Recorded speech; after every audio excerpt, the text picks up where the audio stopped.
안녕하세요. 저의 인생은 아빠가 없었을 때와 있었을 때로 나뉜다고 볼 만큼 극과 극이었어요. 아니, 어찌 보면 아빠는 제 핑계일 수도 있어요. 저와 똑같은, 아니, 저보다 더 어려운 환경에서도 잘 살고 있는 사람들은 얼마든지 많으니까요. 하지만 저는 바보같이 어리석게도 모든 것을 환경 탓을 하며 살았어요. 제 인생이 너무 한심하고 보잘것없고 이렇게 살 수밖에 없는 건 제 탓이 아니라며 부정했었어요. 저는 태어날 때부터 아빠가 없었어요. 미혼모였던 엄마 때문에 저희 가족은 엄마와 저 딱 둘뿐이었어요. 다른 친구들과는 다른 가족 구성원 때문에 어렸을 때에는 아빠가 없다는 놀림을 받았어요. 그 나이에는 저나 친구들이나 모두 다 아이였던 시절이었으니까요. 어린 나이에도 저는 아빠가 없다는 것이 너무 외롭고 슬펐어요. 특히나 가족들과 같이 하는 행사가 있을 때에는 더더욱 그랬어요. 제가 아빠의 부재로 인한 슬픔을 경험하기 시작한 것은 아마도 운동회가 시작이었던 것 같아요. 부모님이 서로 팔을 포개어 그 위에 아이를 태우고 달리는 것이 있었는데 저는 아빠가 없었기에 다른 사람이 도와줘야 했었거든요. 제 차례가 다가오자 경기를 마치고 구경을 하던 친구 아빠가 저희 사정을 눈치채시고는 이래, 아빠가 목마 태워줄게. 진짜지? 그래, 이리 와. 친구 아빠는 친구를 번쩍 들러올리더니 자신의 목에 태웠어요. 친구는 좋다며 깔깔거렸어요. 그런 친구의 모습이 너무 부러웠어요. 저에게도 저런 아빠가 있었으면 얼마나 좋을까. 그때 처음으로 아빠가 없다는 것이 너무나 슬펐어요. 입학식에도 졸업식에도 엄마 아빠와 같이 있는 아이들을 보면 너무 부러웠어요. 그런 행사가 있을 때에는 늘 기분이 좋진 않았어요. 엄마도 그런 날이면 저의 눈치를 살피곤 했어요. 그래도 그때는 어렸기에 그 정도가 끝이었지만 사춘기에 접어들면서부터 저의 인생은 태어난 순간부터 엉망이었다는 생각을 하게 되었고 그리 믿었어요. 제가 이렇게 된 것은 미혼모였던 엄마 때문이라며 엄마의 탓으로 돌렸어요. 그러다 그것이 폭발한 사건이 있었어요. 친구들과 같이 놀다가 한 친구가 자신의 엄마가 하는 식당에 가서 밥을 먹자고 그랬어요. 그래서 다들 우르르 그곳으로 몰려갔어요. 친구의 엄마는 저희가 들어가니 아주 반갑게 맞이해 주었어요. 친구의 엄마는 중국집을 하고 계셨어요. 테이블에 앉은 저희는 수다를 떨며 깔깔거리고 있었어요. 그때 음식을 들고 오는 아주머니가 테이블에 음식을 내려놓더니 제 이름을 불렀어요. 가영아? 친구들과 일제히 고개를 들어 아주머니 쳐다보았고 저는 깜짝 놀랐어요. 엄마였거든요. 누구야? 우리 엄마. 그래? 안녕하세요. 그래, 점심 먹으러 왔구나. 네. 그때 친구 엄마가 손님들을 배웅하고는 테이블로 왔어요. 아, 네가 가영이구나. 엄마에게서 얘기 많이 들었어. 알고 봤더니 엄마는 이 식당에서 일을 하고 있었어요. 엄마는 사장님과 이야기를 나누다가 다른 손님들이 부르는 소리에 돌아갔어요. 점심시간이라서 그런지 손님들이 꽤나 있었고 엄마는 무거운 그릇들을 들고 다니며 바쁘게 움직였어요. 음식을 먹는 내내 일을 하고 있는 엄마의 모습 때문에 어깨가 움츠러들었고 화가 났어요. 가영아, 왜 그래? 아무것도 아니야. 저분이 너네 엄마라니 신기하다. 뭐가 신기해? 어? 우리 엄마라서 뭐가 신기하냐고. 왜 갑자기 화를 내고 그래? 됐어. 나 먼저 갈게. 가영아! 친구들이 저를 비우고 있는 것 같아서 기분이 좋지 않았고 화가 난 저는 자리에서 일어나 식당을 나왔어요. 그러자 엄마가 뒤쫓아 나왔어요. 가영아, 내 이름 좀 그만 불러. 왜 그래? 무슨 일 있었어? 이게 다 엄마 때문이야. 그게 무슨 말이야. 됐어. 뒤따라 나온 엄마를 보자 저는 더 화가 났고 무작정 달렸어요. 집 앞 놀이터에는 유치원을 다녀온 어린아이들이 삼삼오오 모여 놀고 있었어요. 벤치에 앉은 저는 어린아이들이 놀고 있는 모습을 멍하니 쳐다보았어요. 그렇게 한참이 지났고 어두워지기 시작하자 놀고 있던 아이들이 하나 둘 놀이터를 빠져나갔고 저도 터덜터덜 집으로 돌아갔어요. 집에 도착하니 퇴근을 한 엄마가 저를 기다리고 있었어요. 어디 갔다가 이제 와? 엄마의 물음에도 저는 제 방으로 들어갔어요. 엄마가 따라 들어왔어요. 얘기 좀 하자. 오늘 왜 그래? 내가 뭘? 혹시 엄마가 거기서 일하고 있어서 그래? 왜 하필 거기야? 다른 식당들도 많잖아. 왜 하필 내 친구 엄마가 하는 그 식당이냐고. 나도 몰랐어. 내가 알았으면 그랬겠니? 당장 그만둬. 사장님이 좋으신 분이셔. 편의도 많이 봐주시고. 싫어. 내가 싫다고. 왜? 거기서 일하고 있는 엄마가 부끄럽니? 부끄러워. 가영아. 혼자 있고 싶으니까 나가줘. 엄마랑 얘기 좀 해. 엄마랑 할 얘기 없으니까 제발 좀 나가달라고. 저는 엄마를 문 밖으로 밀어내고는 방문을 잠궜어요. 이불을 뒤집어 쓰고 누웠어요. 문 밖에서는 엄마의 목소리가 계속해서 들렸고 내일 학교에 가면 친구들의 얼굴을 어찌 보나 걱정이 되기 시작했어요. 다음날 학교로 향하던 저는 학교로 들어가지 않고 PC방으로 발걸음을 옮겼어요.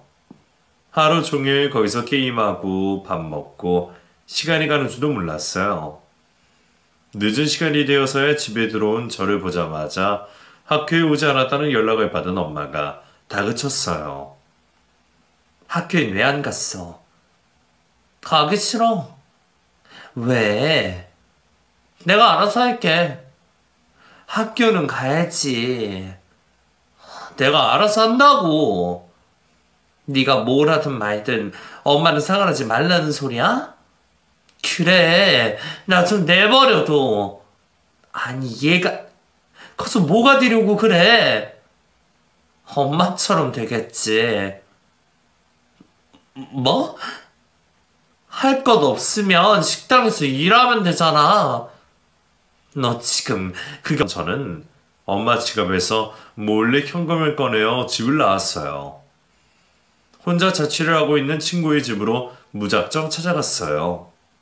그 친구는 시골에서 중학교를 졸업하고 올라와 생활하고 있었어요. 갑작스러운 저의 방문에 친구가 놀라했어요. 이 시간에 웬일이야? 라면 먹을래? 엄마랑 싸웠어? 몰라, 말도 하기 싫어. 너 안 먹으면 내 것만 한다. 아니야, 내 것도 같이 해. 저는 사온 컵라면을 무릎 붓고는 라면이 있기를 기다렸어요. 무슨 일이지? 정말 말 안 해줄 거야? 우리 엄마 때문에. 왜? 글쎄, 엄마가 내 친구 엄마가 하는 식당에서 일을 하고 있잖아. 우리 친구들이랑 다 같이 갔다가 맞췄어. 그게 왜? 그게 왜라니? 얼마나 부끄러운 줄 알아? 부끄러울 것도 많다. 난 너희 엄마라면 이렇게 집에서 나오지도 않았어. 저는 순간 아차 싶었어요. 이 친구는 집안 형편이 어렵다는 이유로 고등학교에 진학도 하지 못하고 엄마에게 끌려가 공장에서 일을 해야 했거든요. 그곳에서 도망와 혼자 살고 있었거든요. 미안해. 라면이나 먹자. 친구는 컵라면 뚜껑을 열어 후후 불며 먹었어요. 저는 엄마가 걱정을 하든 말든 친구와 밤새 수다를 떨었어요. 다음 날이 되자 일을 하러 다녔던 친구가 출근 준비를 하며 말했어요. 너 진짜 학교 안 갈 거야? 안 가. 왜? 그냥 가기 싫어. 공부하기도 싫고 대학 갈 것도 아니고. 그러지 말고 같이 나가자. 너 자꾸 이러면 여기서 나가버린다. 아, 모르겠다. 너 마음대로 해라. 친구는 일을 하러 갔고 빈 방에서 벌러덩 누웠어요. 하기 싫은 공부도 안 해도 되니 너무 좋았어요. 뒹굴뒹굴 거리다가 빌려온 만화책을 보고 깔깔거렸어요. 배가 고프면 사다 놓은 컵라면을 먹고 또 뒹굴뒹굴 거리다가 자다가 하루 종일 하는 것이 그것뿐인데도 좋았어요. 저녁이 되자 친구가 쭈뼛쭈뼛 들어왔어요. 이제 오냐? 가영아, 네 친구들이라는데? 문을 열고 들어오는 친구의 뒤로 학교 친구들이 보였어요. 친구들은 제가 학교에 나오질 않자 이 친구가 일하는 곳을 찾아갔던 모양이에요. 너 여기서 뭐해? 너희가 여긴 왜 왔어? 너 데리러 왔어. 뭐? 학교 그만둘 거야? 너희 엄마 너 찾는다고 난리셔. 그래서 나 여기 있는 거 알려준 거야? 아니? 하지만 계속 이러고 있으면 나도 어쩔 수 없어. 그러기만 해봐. 너 왜 그래? 식당에서 엄마랑 맞춰서 그런 거야? 그 얘기 또 왜 꺼내? 우리가 알게 된 게 부끄럽니? 당연한 거 아니야? 실망이다. 뭐?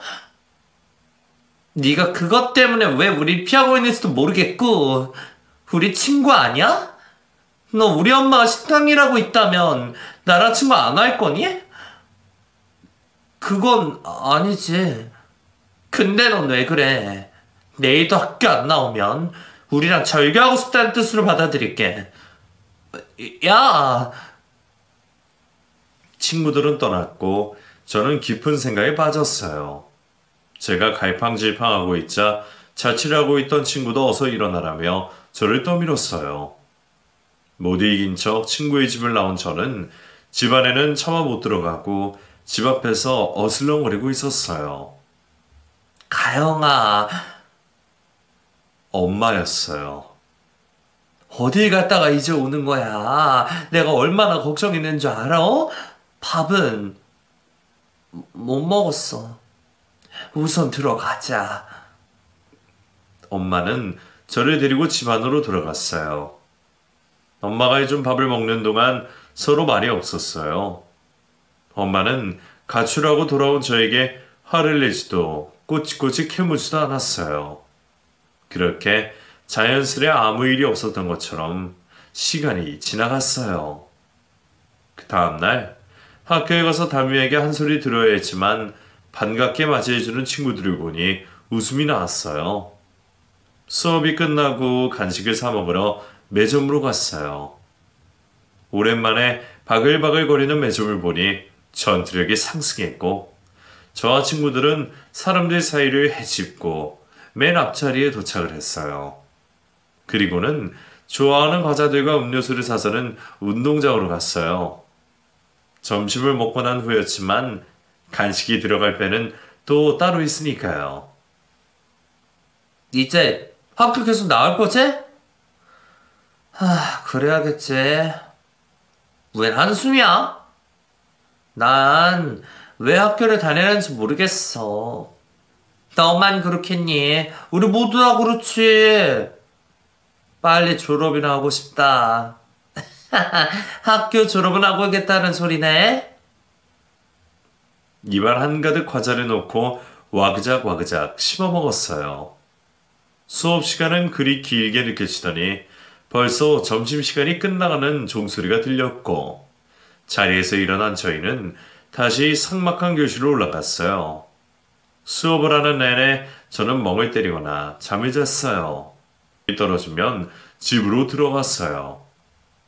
이런 일이 반복이 되자 엄마는 저 때문에 눈물 말릴 날이 없었어요. 학교를 다니고 있으니 학교 선생님도 연락이 오고 엄마도 늘 잔소리하는 것이 학교를 안 가서 그런 거라고 생각한 저는 학교를 자퇴하겠다고 선언했어요. 엄마는 공부 보고 다 필요 없다며 제발 졸업장이라도 받으라고 애원했지만 엄마의 간곡한 부탁에도 불구하고 저는 자퇴를 하게 되었어요. 자퇴를 하고 할 것이 없던 저는 그저 빈둥빈둥 백수처럼 생활을 했고 밤만 되면 친구들을 만나러 나갔어요. 학교를 그만두고 나서부터는 학교 친구들과는 멀어져 갔고 새로 만난 이 친구들과 더 가까이 지내게 되었어요. 같은 처지라서 더 그리 된 것 같아요. 그러다 이 친구들과 오토바이를 타고 다니다가 사고를 내고 말았어요. 운전을 하던 친구가 급하게 커브를 돌다가 옆에 오던 사람과 부딪히고 말았어요. 다행히 큰 사고로 이어지는 않았지만 운전면허증이 없었던 친구였기에 경찰서에 같이 가게 되었어요. 가영아, 이게 다 무슨 일이야? 어쩌다가 이렇게 됐어? 어디 다친 곳은 없어? 연락받은 엄마가 헐레벌떡 들어왔어요. 제 얼굴을 보더니 눈물을 글썽였어요. 이년의 미래요? 네. 자식 교육을 어떻게 시키는 거예요? 죄송해요. 보아하니 고등학생이던데 똑같은 것들끼리 모여다니면서 사고나 치고 말이야. 정말 죄송해요. 하마터면 정말 인생 종칠 뻔했다고. 다른 거 필요 없고 딸내미 깜빡 모르기 싫으면 합의금이나 준비해요. 엄마는 상대방에게 합의금을 주고 합의했고 저를 데리고 집으로 돌아왔어요. 이제 그 애들이랑 다시는 만나지 마. 왜? 질 나쁜 애들이랑 어울려서 네가 이렇게 된 거잖아. 엄마, 나도 그 애들처럼 질 나쁜 애야. 뭐? 엄마 눈에는 내가 그렇게 안 보이겠지만 다른 사람들 눈엔 그 애들이나 나나 다 똑같이 질 나쁜 애들이라고. 그래서 계속 어울리겠다는 소리야? 가영아. 엄마는 답답한 듯 소리를 질러댔고 저는 방에 들어와 헤드셋을 끼고 음악을 크게 들었어요. 며칠 동안 엄마는 일을 하러 가지 않았고 집에서 저를 지키고 있었어요. 어디라도 나가려고 하면 방 안으로 저를 세차게 밀어넣었어요.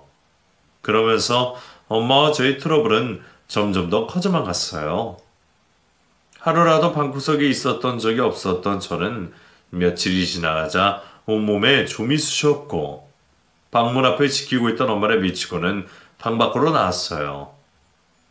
어디 가려고? 집에 있어. 갑갑해서 미칠 것 같아. 바람 좀 쐬고 올게. 또 그 애들 만나러 가려고? 아니야. 돈 좀 줘. 무슨 돈? 나가려면 돈 좀 있어야지. 나한테 돈 맡겨놨니? 네 합의금으로 그동안 모은 돈도 다 날아가고 땡처럼 돈도 없어. 그러지 말고 좀 줘. 찾아봐. 찾아보고 있으면 너 다 가져. 집에 10,000원도 없어? 너 언제 정신 차려오고 그래? 엄마는 너 하나 잘 살아보겠다고 이렇게 고생하고 있는데 너는 어쩜 그래? 엄마가 이렇게 만든 거잖아. 왜 내 탓을 하고 그래? 말을 말자. 너랑 말을 해서 내가 무슨 말을 듣겠니? 속만 뒤집어지지. 엄마는 한숨을 쉬면서 입을 닫고는 방으로 들어갔어요. 집에 있긴 갑갑한데 돈이 없으니 나가기도 그랬어요. 냉장고에 있는 것들을 꺼내 먹으면서 TV 채널만 왔다리 갔다리 하고 있었어요. 그때 같이 어울리던 친구에서 연락이 왔고 저는 불이 나게 밖으로 나갔어요. 오토바이를 타고 온 친구 뒤에 올라탄 저는 친구와 함께 쌩쌩 달렸어요. 속이 뻥 뚫리는 것 같았어요. 저도 엄마가 저 때문에 속상해한다는 건 알고 있었어요. 하지만 저도 제 마음을 잘 모르겠어요. 이러지 말아야지 하다가도 엄마만 보면 자꾸 비뚤어지고 싶은 마음이 컸어요. 한참을 달리다가 저녁이 돼서야 골목역에 도착을 했고 저는 오토바이에서 내려 헬멧을 벗었어요. 야, 이가요. 누군가가 부르는 소리에 고개를 돌렸어요. 자취를 하고 있는 친구였어요. 야, 너 어디 갔다가 이제 와? 왜? 너네 엄마 쓰러지셨어. 뭐라고? 어서 집에 가봐. 저는 헐레벌떡 집으로 달려갔고 누워있는 엄마를 봤어요. 엄마 지인이 나오면서 저를 보더니 혈액 끌끌 차셨어요. 가영아, 너네 엄마 불쌍하지도 않니? 제발 정신 좀 차려라. 내가 이런 말하면 네가 듣기 싫어할 게 뻔하지만 옆에서 보고 있자니 답답해서 그래. 가족이 여럿이 있는 것도 아니고 달랑 엄마랑 너랑 둘뿐인데 이러다 엄마마저 잘못되면 어쩌려고 그러니? 나중에 후회하지 말고 정신 좀 차려. 식탁에 죽 만들어 놨으니 엄마 계시면 좀. 우선은 병원비는 해결할 수 있을 것 같아 주머니에 넣고는 병원으로 갔어요. 엄마는 점심을 먹고 잠시 앉아서 쉬고 있었어요. 엄마, 이게 뭐야? 제가 주머니에 있던 팔찌가 돈 주머니를 꺼내 보이자 엄마는 잽싸게 주머니를 들고 갔어요. 이거 어디서 났어? 돈 좀 있다 싶어서 옷장 뒤졌더니 왜 말도 없이 엄마 옷장을 뒤지고 그래. 병원비 내야 되니까 집에 돈 좀 있나 싶어서 엄마한테 미리 말을 하지. 그 팔찌 엄마 거야? 꽤 무겁던데? 그거 팔면 돈 좀 될 것 같던데? 이거 못 팔어. 왜? 글쎄, 이건 안 된다니까. 지금 우리한테 있는 거라곤 그 팔찌 하나뿐이잖아. 왜 그걸 근데 안 판대? 여하튼 이건 안 돼. 엄마. 엄마는 화를 내며 팔찌를 숨겼어요. 지금 우리에게는 돈 한 푼이 소중한데 왜 팔찌를 못 팔게 하는지 이해가 되지 않았어요. 도대체 그 물건이 무슨 물건인지도 얘기도 하지 않고 무조건 안 된다며 펄쩍 뛰는 엄마 때문에 답답했어요. 병원에서는 계속 병원비 이야기를 하고 이미 팔찌가 있다는 사실을 알고 있던 저는 굳이 다른 사람에게 싫은 소리도 하기 싫었어요. 며칠이 지나고 저는 엄마가 자고 있는 틈을 타 엄마의 팔찌를 훔쳤어요. 그리고는 바로 금방으로 갔어요. 엄마는 절대로 안 된다고 말을 했지만 어쩔 수 없는 선택이었어요. 제가 이러는 것은 모두 다 엄마를 위한 일이라고 생각했어요. 금은방 문을 열고 들어간 저는 주머니에서 팔찌를 꺼내 보여줬어요. 그리고는 얼마에 줄 수 있냐고 물었어요. 사장님은 팔찌를 이리저리 훑어보더니 갑자기 얼굴 표정이 굳어졌어요. 아가씨, 이거 어디서 난 거야? 빨리 말해. 네? 이 팔찌 아가씨 거야? 아니요? 그럼 이거 어디서 난 거야? 훔친 거야? 아니요, 훔치지 않았어요. 아가씨 것도 아니고 훔치지도 않았으면 대체 어디서 난 거야? 사기 싫으면 돌려주세요. 그렇게는 못하지. 네? 그런 게 어딨어요. 당장 돌려줘요. 사장님은 제가 도망가지 못하게 붙잡고는 어디론가 다급하게 전화를 걸었어요. 이것 놔요. 잠시만 기다려. 왜요? 확인해야 할 것이 있어. 싫어요. 내 팔찌 돌려줘요. 사장님의 손에서 벗어나고 싶었지만 힘이 장사인 사장님의 손에서 벗어날 수가 없었어요. 낑낑대며 손을 빼려 해도 되지 않았어요. 설마 이 팔찌, 엄마가 다른 사람 것을 훔친 것은 아닌가. 그래서 내가 팔자고 있을 때 그렇게 펄쩍 뛴 거였나. 별의별 생각이 다 들었어요. 이 사장님은 도대체 누구를 기다리고 있는 건지 걱정이 되었어요. 뭔가 일이 잘못되어 가고 있는 것 같았어요. 그때 금문방 앞에 새까만 차 한 대가 섰고 제 눈앞에는 난생 처음 보는 광경이 펼쳐졌어요. 기사를 대동한 자동차 조수석에서 한 남자가 내리더니 뒷좌석 문을 열었어요. 그리고는 또 다른 한 남자가 내렸어요. 금문방 문이 열렸고 그 사람들이 들어왔어요. 뒷좌석에서 내린 중년의 남자는 누가 봐도 부유해 보였고 후광이 비쳤어요. 저는 그 사람들을 멍하니 쳐다보았다가 사장님의 말에 정신이 번쩍 들었어요. 이거 먼저 봐. 사장님은 제가 준 팔찌를 그 남자에게 보여주며 사장님을 조심스레 쳐다보았어요. 그 남자는 팔찌의 안쪽을 보더니 다리에 힘이 풀렸는지 휘청거렸어요. 그러자 옆에 있던 비서라는 사람이 부축해 주었어요. 아가씨, 이 팔찌 어디에서 났어요? 네? 이 팔찌 아가씨 것도 아니라면서요. 훔쳤어요? 아니요? 그럼 어디에서 났어요? 사실대로 말해줘요. 그건 왜 물으시는 거예요? 나에겐 너무 중요한 일이라서 그래요. 그게 어서요. 사실은 저희 엄마 거예요. 엄마?